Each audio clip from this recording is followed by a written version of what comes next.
On this video we're taking a look at our NBA best bets for the games that are happening on Wednesday, March 23, 2022. Welcome back to High Stakes, let's get straight into it. Also, don't forget to subscribe to get notified as soon as we release these sport prediction videos, and if you would like more betting tips and predictions then check out our Patreon in the link down below. Our new Patreon is a way for us to help you improve your chances of making more money. 5 plans are available for each and every one of you. You can get 30 extra betting picks all the way up to 500 extra betting picks per month. Stop wasting hours of your time searching for bad betting picks that ends up costing you a lot of money. Join the High Stakes Patreon now and get the best betting picks. Our first pick is Detroit Pistons vs Atlanta Hawks. Pistons win. The Detroit Pistons are averaging 104 points on 42.8% shooting and allowing 112.4 points on 47.3% shooting. Jerami Grant is averaging 19.5 points and 4 rebounds, while Cade Cunningham is averaging 16.9 points and 5.4 assists. Saddiq Bey is the third double-digit scorer and Marvin Bagley III is grabbing 6.9 rebounds. The Detroit Pistons are shooting 32.7% from beyond the arc and 77.5% from the free throw line. The Detroit Pistons are allowing 36.7% shooting from deep and are grabbing 43 rebounds per game. The Hawks are coming off that 117-111 win over the Knicks at MSG last night and have a 5.5 game lead over the Wizards for the 10th seed in the East. Atlanta pretty much knows it is going to be in the 9-10 play-in game, so the motivation level may not be high. The Pistons have been eliminated from the playoffs and have the second worst record in the league, but that hasn't stopped them from covering more than 54% of the time this season. The Hawks seem to be allergic to getting back over .500. They were last above it on December 6th when they were 13-12. They have had 3 other chances since to get back on the winning side and have failed. This would seem like the perfect opportunity against a bad team, but Atlanta is on a back-to-back on the road and John Collins is still out. This has upset written all over it.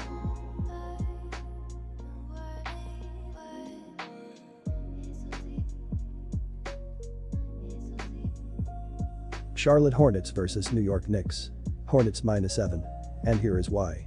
The Charlotte Hornets are averaging 115.1 points on 46.2% shooting and allowing 114.7 points on 46.3% shooting. Miles Bridges is averaging 20 points and 3.8 assists, while LaMelo Ball is averaging 19.7 points and 6.8 rebounds. Terry Rozier is the third double-digit scorer and Gordon Hayward is dishing 3.6 assists. The Charlotte Hornets are shooting 36.3% from beyond the arc and 73.8% from the free throw line. The Charlotte Hornets are allowing 35.7% shooting from deep and are grabbing 45 rebounds per game. The Charlotte Hornets have won 5 straight games as they welcome the fading New York Knicks to town. The Hornets' offense remains hot, just a few 10ths of a point behind Milwaukee and Minnesota as the highest scoring offense in the league. They are averaging more than 119 points per game over their last 10. New York is coming off a loss at home to the Atlanta Hawks last night and is inching towards postseason elimination. The Knicks are 6 games out of the final playoff spot with just 10 games remaining. The Hornets get to take advantage of a Knicks team that will have tired legs and has struggled against Eastern Conference opponents, going 15-27 straight up and marginally better at 17-25 against the spread. New York scored 111 last night against a bad Hawks defense. Even though Charlotte's defense is statistically worse, New York doesn't have the offense to keep up with Charlotte. It's big number, but I'll swallow it as Charlotte is 25-18-1 at TS against the East.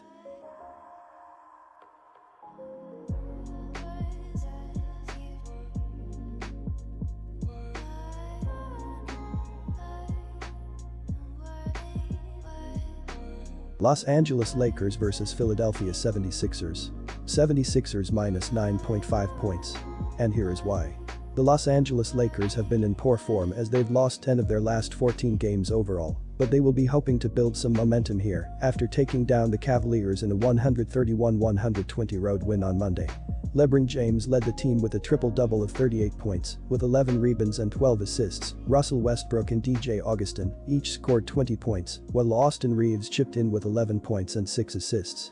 As a team, the Lakers shot a healthy 56% from the field and 12 of 32 from the three-point line as they exploded for 39 points in the second quarter to rally back from an early 14-point deficit before they opened the fourth quarter on a 24-14 run to pull away and escape with a big win. The Lakers could be shorthanded for this one, as LeBron James and Talen Horton-Tucker are both listed as questionable, while the 76ers are coming into this one at full strength, which is a rarity in the league this season.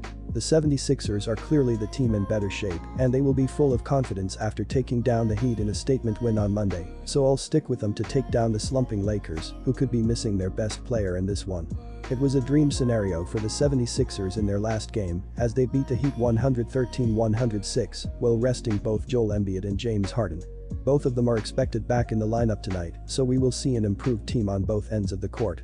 With LeBron James jumping over Embiid in the race for the scoring title, expect the Philadelphia big man to have a huge game, especially as the Lakers don't have any options at the center position to slow him down.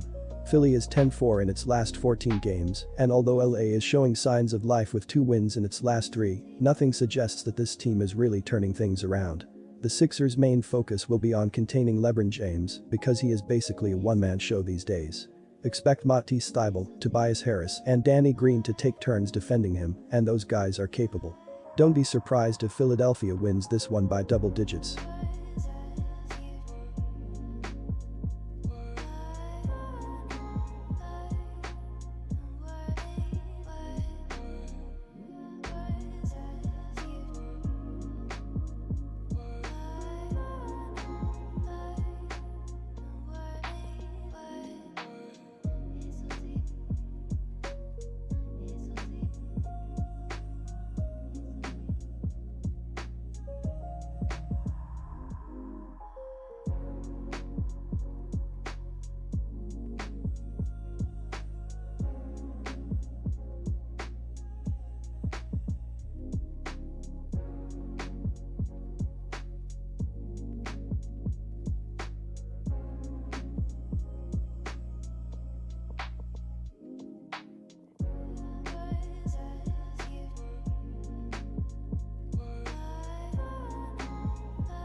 Disclaimer, no financial advice. The information on this channel is provided for education and informational purposes only, without any express or implied warranty of any kind, including warranties of accuracy, completeness, or fitness for any particular purpose. The information contained in or provided from or through this channel is not intended to be and does not constitute financial advice, investment advice, trading advice, or any other advice. The information on this channel and provided from or through this channel is general in nature and is not specific to you, the user, or anyone else. You should not make any decision, financial, investment, trading, or otherwise, based on any of the information presented on this channel without undertaking independent due diligence and consultation with a professional broker or financial advisory.